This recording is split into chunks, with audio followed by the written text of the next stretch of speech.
For the family members back in Wichita, Kansas, here in Washington, D.C., and throughout the United States and in Russia, whose loved ones were aboard the passenger jet, we can only begin to imagine the agony that you're all feeling. Nothing worse. On behalf of the First Lady, myself, and 340 million Americans, our hearts are shattered alongside yours, and our prayers are with you now and in the days to come. We'll be working very, very diligently in the days to come. We're here for you to wipe away the tears and to offer you our devotion, our love, and our support. His great support.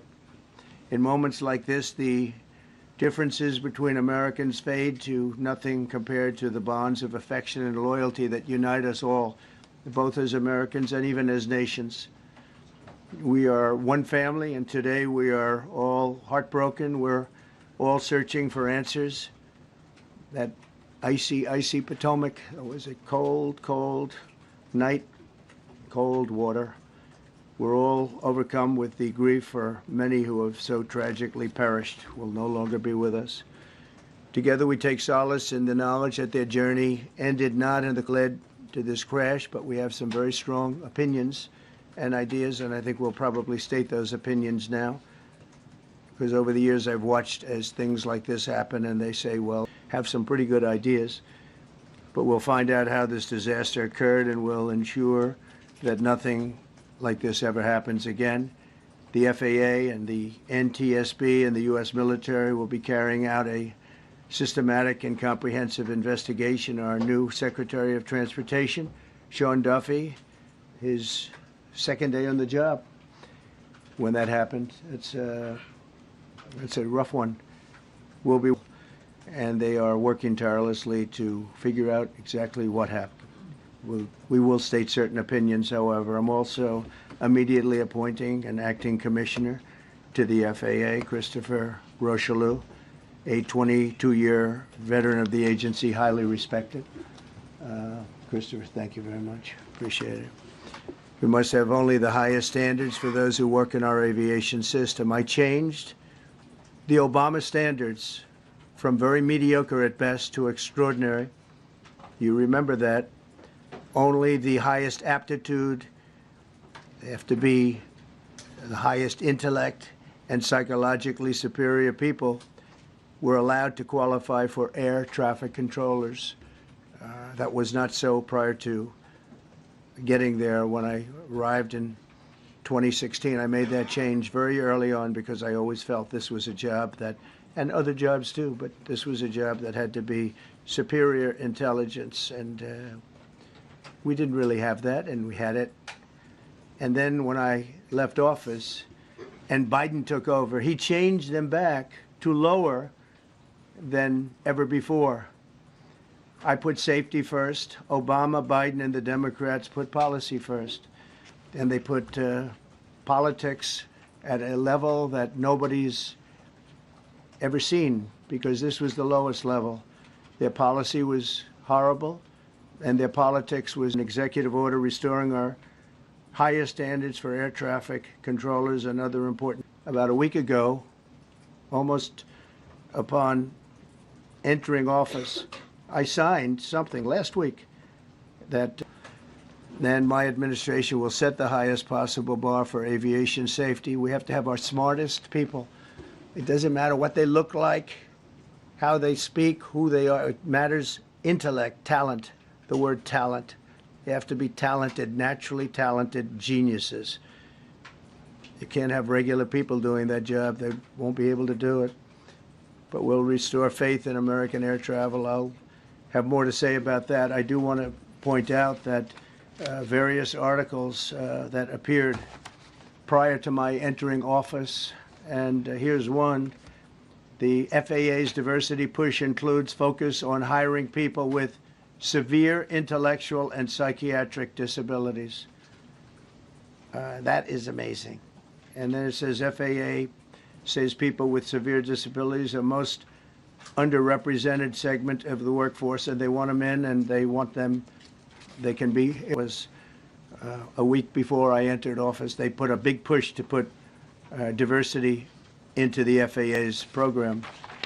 Then another article, the Federal Aviation Administration, this was before I got to office, recently, second term. The FAA is actively recruiting workers who suffer severe intellectual disabilities, psychiatric problems, and other mental and physical conditions under a diversity and inclusion hiring initiative spelled out on the agency's website. Can you imagine? These are people that are, I mean, actually, their lives are shortened because of the stress that they have. Brilliant people have to be in those positions, and their lives are actually shortened, very substantially shortened, because of the stress, where you have many, many planes coming into one target, and you need a very special talent and a very special genius to be able to do it.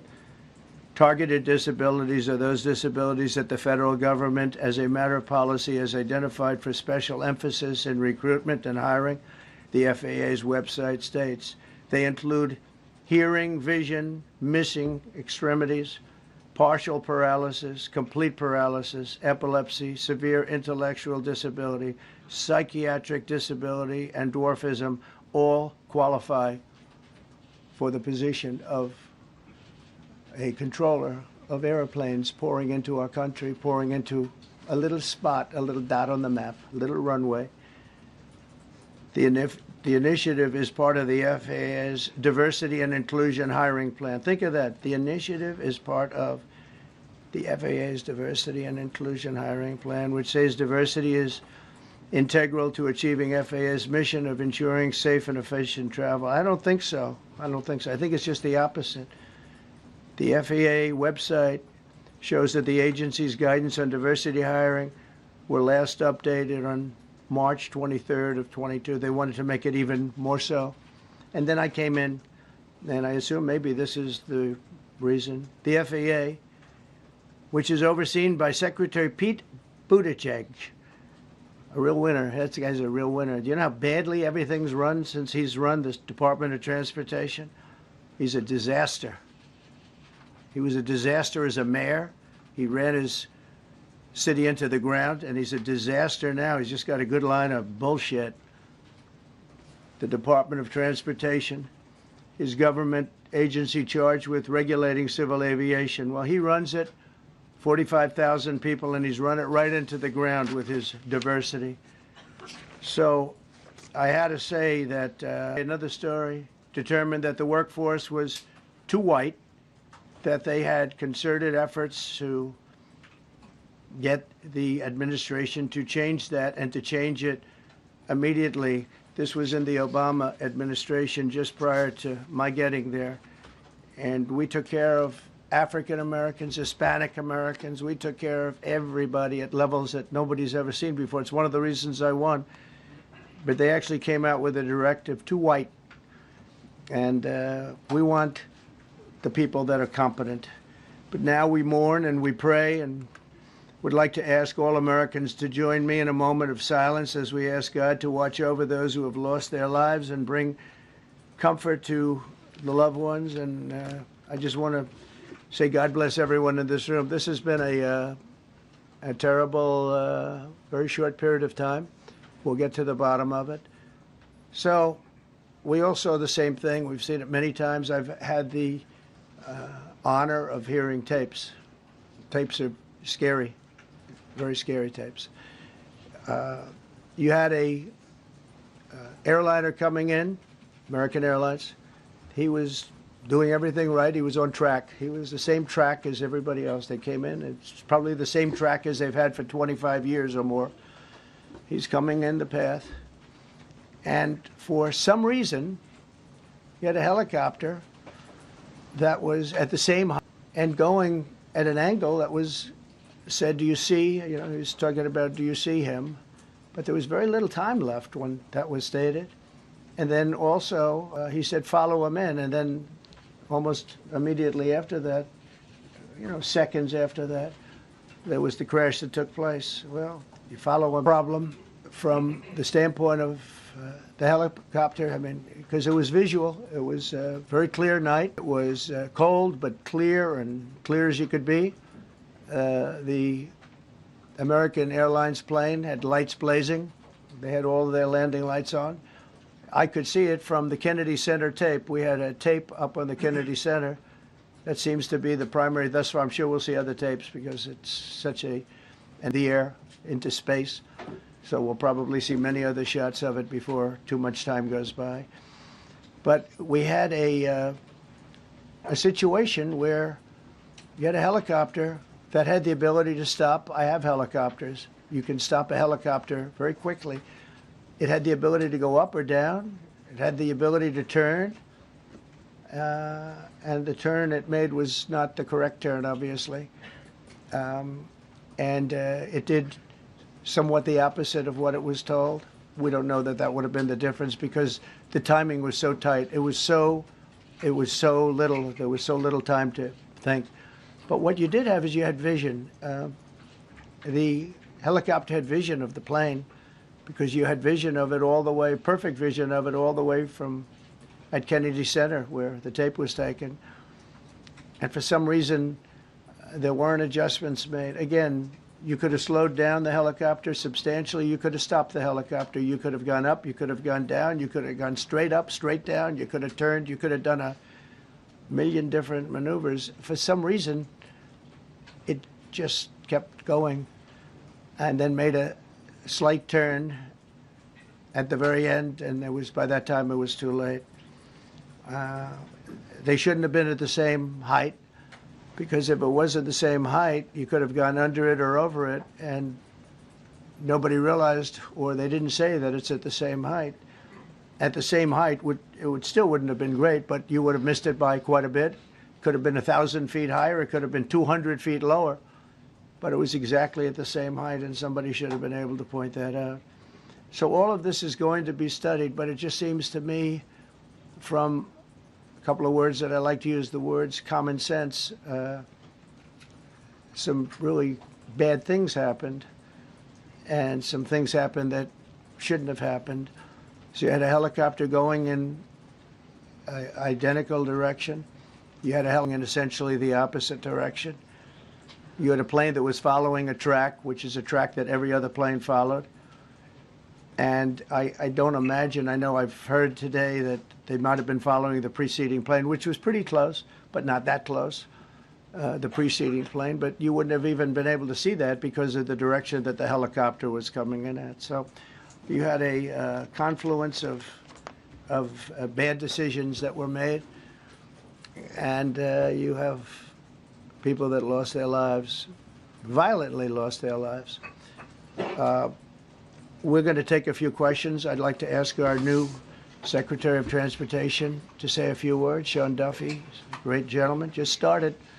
It's not your fault, and I know you agree with me very strongly on intellect and even psychological well-being of the air traffic control. It's such an important position, and I think I can't emphasize stronger. I changed it when I first ran in 2016. I changed it. We had the highest standard that you could have. And then they changed it back. That was Biden, to a standard I read it to you. That was from one of your papers. One of the people in this room actually wrote that. And then I changed it back a few days ago. And unfortunately, that was, we'll see. We don't know that necessarily it's even the controller's fault. But one thing we do know, there was a lot of vision, and people should have been able to see that, at what point do you stop? At what point do you say, wow, that plane's getting a little bit close? So this is a tragedy that should not have happened. Please. Remarkable during this crisis. We've had a whole of government response, local, state, federal, and when you see that kind of cooperation, it begins with the leadership in this body. So thank you for that, Mr. President. You make our jobs a lot easier. You made an important point that when we deal with safety, we can only accept the best and the brightest in positions of safety that impact the lives of our loved ones, our family members. And I think you make a really important point on that, Mr. President. That is the motto of your presidency, the best and the brightest, the most intelligent coming into these spaces. I want to take a moment and extend my condolences to the families of the loved ones. We commit to them that we are going to get to the bottom of this investigation, not in 3 years, not in 4 years, but as quickly as possible with the NTSB, who is here today, as well as the FAA. What happened yesterday shouldn't have happened. It should not have happened. And when Americans take off in airplanes, they should expect to land at their destination. That didn't happen yesterday. That's not acceptable. And so we will not accept excuses. We will not accept passing the buck.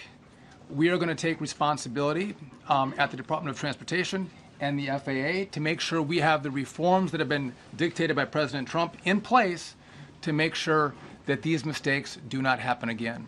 And again, I want to thank you for your leadership, Mr. President, and I appreciate the confidence you placed in me. Thank you. Pete, would you like to say something? Well, thank you, Mr. President. Again, I want to echo what the Transportation Secretary said about your leadership. From the moment we found out about this, we were in contact with the White House trying to determine exactly what happened. I would echo it as well. No excuses. We're going to get to the bottom of this.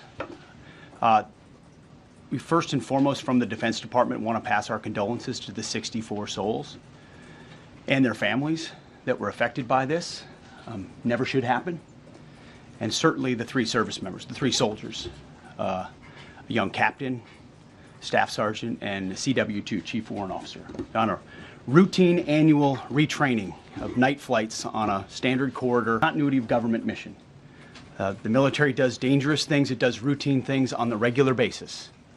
Tragically, last night, a mistake was made. And I think the president is right. There was some sort of an elevation issue that we have immediately begun investigating at the DOD and Army level, sir, to get to the bottom of it so that it does not happen again, because it's absolutely unacceptable. But I want to echo what the Transportation Secretary and you, Mr. President, said, because it pertains to as you said in your inaugural, it is colorblind and merit-based. The best leaders possible, whether it's flying Black Hawks and flying airplanes, leading platoons, or in government.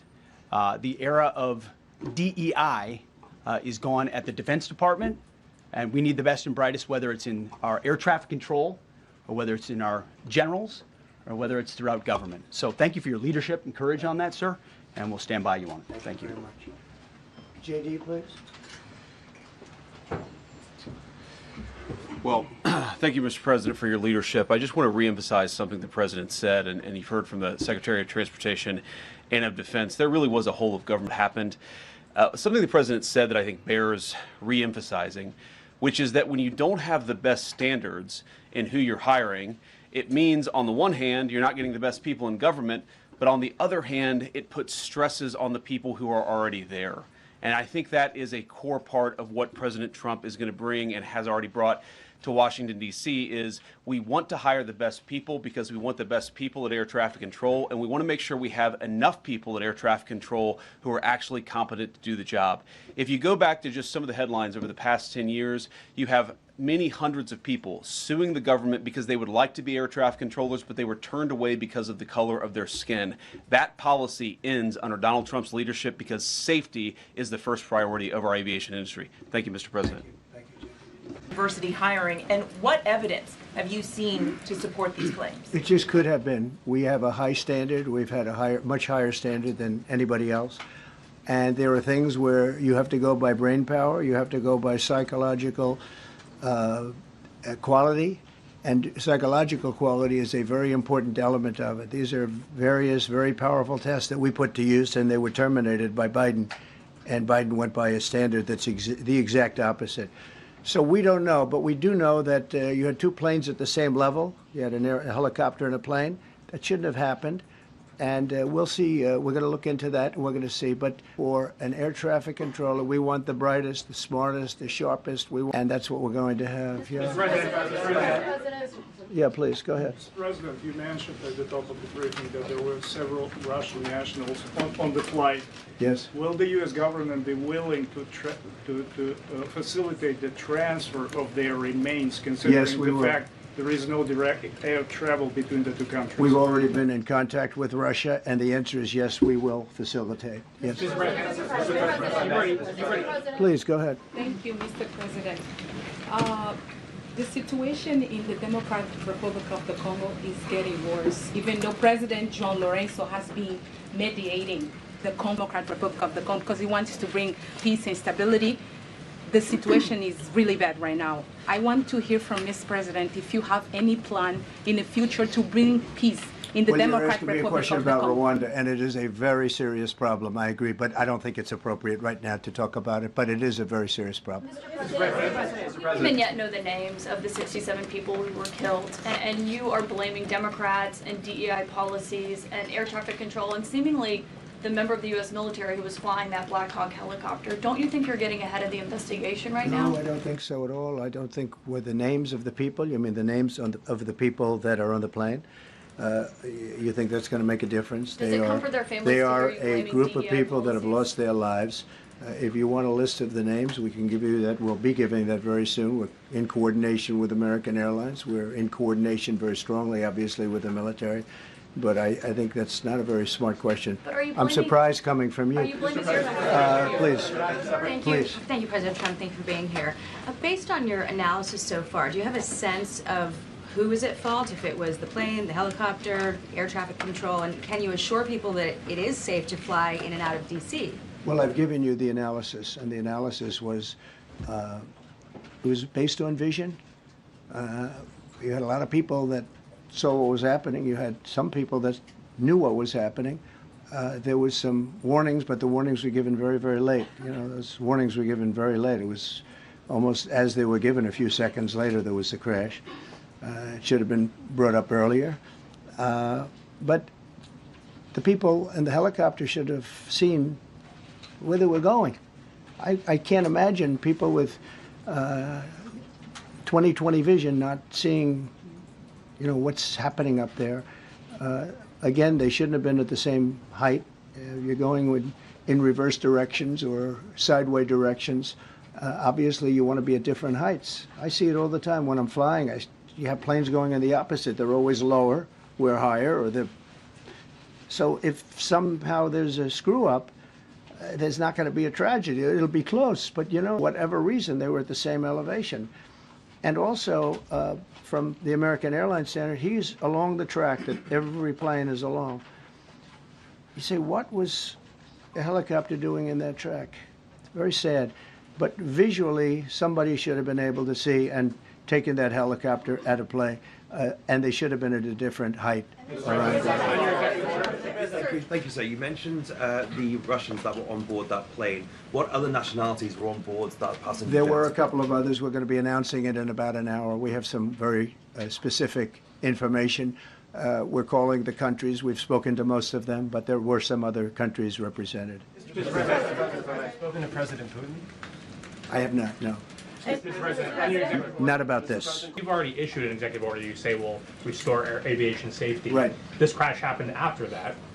Was the executive order successful, and what more needs to change to keep people safe? Well, you know, we issued it 3 days ago, and we're in the process of making those changes. This is something that should have been done a long time ago. Actually, my original order should have never been changed, and I think maybe you wouldn't have had this problem. Maybe. Yeah, please, go Yes, ahead. thank you.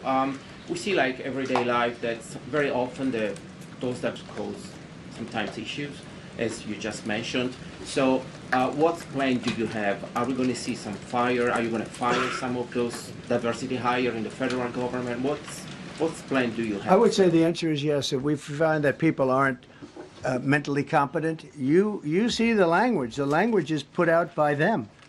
And if you see that, I'm not going to bore you by reading it again, but these are not people that should be doing this particular job. They'd be very good for certain jobs, but not. Mr. President, you have today blamed the diversity elements, but then told us that you weren't sure that the controllers made any mistake. You then said perhaps the helicopter pilots were the ones who made the mistake. It's all under investigation. I understand that. That's why I'm trying to figure out how you can come to the conclusion right now that diversity had something to do with this crash. Because we want brilliant people doing this. This is a major chess game at the highest level.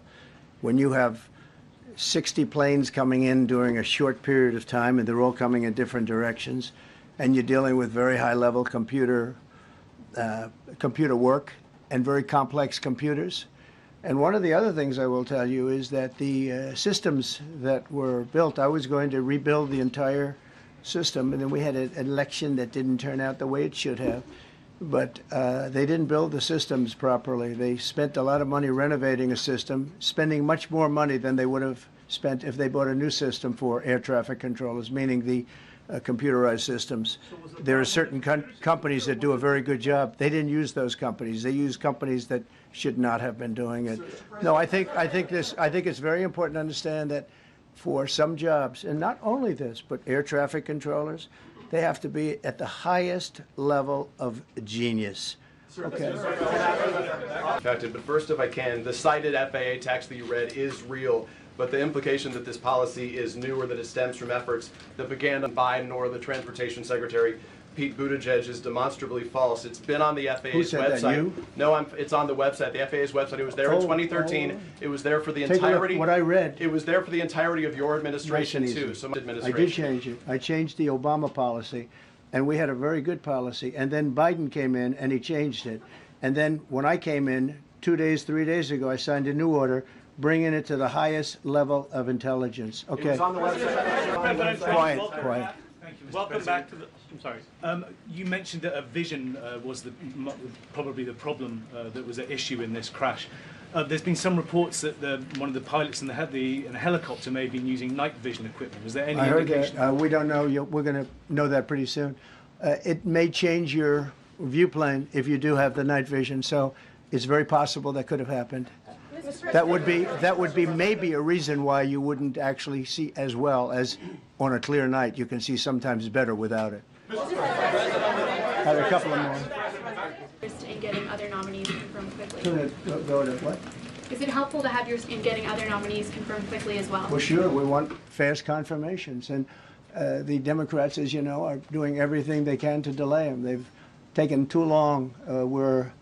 We're struggling to get very good people that everybody knows are going to be confirmed, but we're struggling to get them out faster. We want them out faster. It's a good question, actually.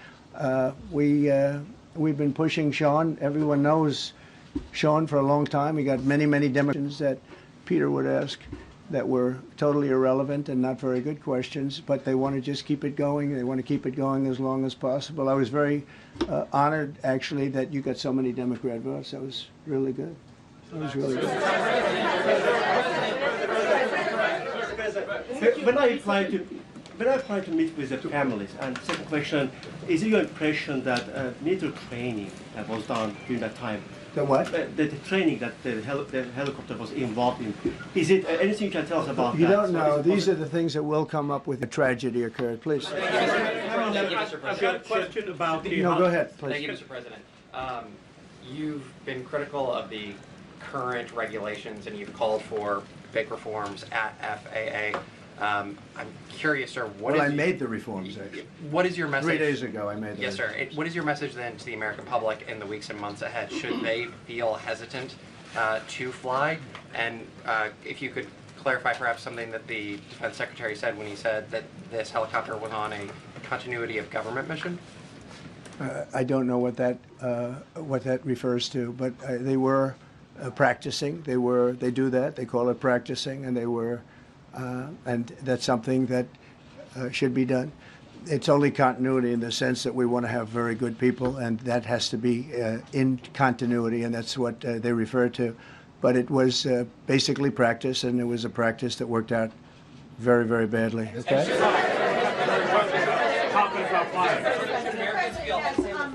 On his question, the first question, should people be hesitant to fly right now? No, not at all. I've not hesitated to fly. This is something that it's been many years that something like this has happened, and the collision is just something that we don't expect ever to happen again. We are going to have the highest level people. We've already hired some of the people that you've already hired for that position long before we knew about this. I mean, long before. From the time I came in, we started going out and getting the best people because I said it's not appropriate what they're doing. I think it's a tremendous mistake. You know, They like to do things and they like to take them too far, and this is sometimes what ends up happening. Now, with that, I'm not blaming the controller. I'm saying there are things that you could question, like the height of the helicopter and the height of the plane being at the same level and going in opposite directions. It's not a positive. But no, we're already hiring people. No, flying is very safe. We have the safest flying anywhere in the world, and we'll keep it that way. Thank you all very much. Thank you very much, everybody.